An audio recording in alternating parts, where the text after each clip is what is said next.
নমস্কাৰ আপোনালোক সকলোলৈ অসমীয়া নৱবৰ্ষ আৰু ৰঙালী বিহুৰ আন্তৰিক শুভকামনা নতুন সপোন নতুন পৰিকল্পনাৰে নতুনক আদৰাৰ সময় পুনৰ আহি পালে গছ বনীয় নৌকুহি পাতেৰে আদৰিবলৈ সাজু হৈছে নৱবৰ্ষ জীপাল হৈ উঠিছে ধৰ আমি মানৱ সমাজীয় ভাতৃত্ববোধ আৰু একতাৰ জৰিয়তে দৃঢ় কৰাৰ পন্থ মনৰ পৰা হিংসা অসূয়া অশান্তি বিদ্ৰোহ ত্যাগ কৰি হাতে হাত ধৰি উন্নতিৰ দিশে আগুৱাই যোৱাৰ পথ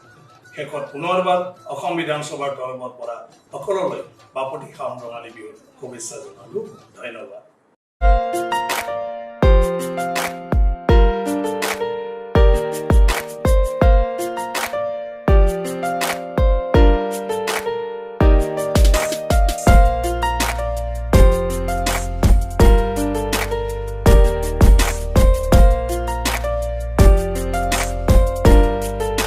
नोंथांमोनहा गावबा गावनि गथ'खौ सासे राफोद गेलेगिरि खालामनो गोसो दं नामा?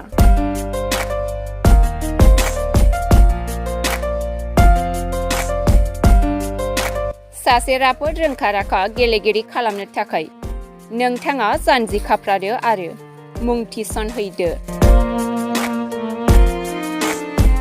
सोलिपु फोरोंसालि बलामगुरि केराटे एकाडेमि फोनांजाब राहा 8720903713 बड' हाउस केराटे एकाडेमि फोनांजाब राहा 6900451157 बेंटल केराटे एकाडेमि फोनांजाब राहा 9678041226 बिरानगांव केराटे एकाडेमि फोनांजाब राहा 6901341656 आरो धालिगांव केराटे एकाडेमि फोनांजाब राहा 8720903713 बैफोर मख'नाय सोलोंसालिनिफ्राय सिगांनिफ्रायनो रायजोआरि हादरारि हादर गेजेरारि थाखोनिफ्राय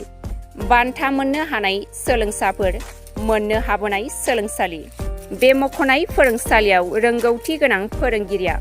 फोरोंथाय होनानै नोंथांनि गथ'खौ सासे राफोद गेलेगिरि सोरजिनायाव मदद आरो जाफुंसार खालामगोन